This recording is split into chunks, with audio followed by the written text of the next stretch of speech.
Business Party. Posluchače Business Party zdraví Aleš Vyskočil a generální ředitel společnosti Fineb Holding, pan inženýr Tomáš Pardubický. Dobrý den. Dobrý den. Připomínám, že slavíte 30 let společnosti Fineb a hodně se mluví v poslední době o tom, že při výběru bytu, nebo možná i rodinného domku, hraje roli lokalita. Je to pravda? Je to naprostá pravda. Nevím, jestli mě pochopí i mladší posluchači vašeho rádia, ale lokalita, a takové leninské heslo, je to nejdůležitější při výběru bytu, ale je velmi zajímavé podívat se, co dobrou lokalitu dělá právě dobrou lokalitou. Tak nám to prozraďte. Tak absolutně nejdůležitější je občanská vybavenost, a to nejenom ve smyslu veřejného prostoru, jako jsou parky, hřiště, sportoviště nebo obchodů a služeb, stravování, běžný denní nákup, ale patří tam i doprava. A v Praze tím klíčem je kolejová doprava, metro nebo tramvaj. Já musím říct posluchačům, že když si kliknou na fineb.cz, tak uvidí spoustu vašich projektů, který máte v současné době, už dokončujete nebo začínáte, anebo jste v průběhu stavby. A tím, že stavíte téměř 3000 bytů jenom v Praze například, myslíte na tu občanskou vybavenost? To je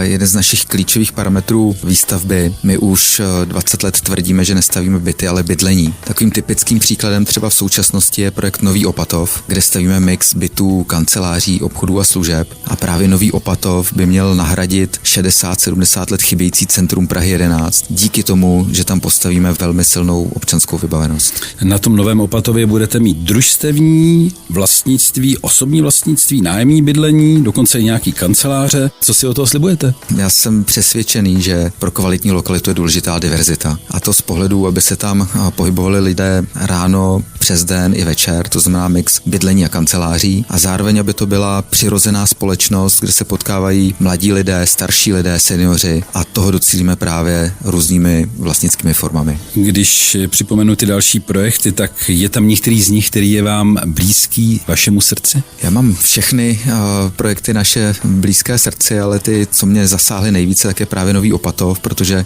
skrze kanceláře se mu hodně osobně věnuji. A druhým mým oblíbeným projektem je Pergamenka. Rovnou zklamu všechny posluchače, už je celá prodaná a to je můj favorit z architektonického pohledu, a kde se to, myslím, velmi podařilo. Děkuji za rozhovor. V dnešní Business Party si se mnou povídal generální ředitel společnosti Fineb Holding, pan inženýr Tomáš Pardubický. Děkuji a nashledanou. Díky, nashledanou.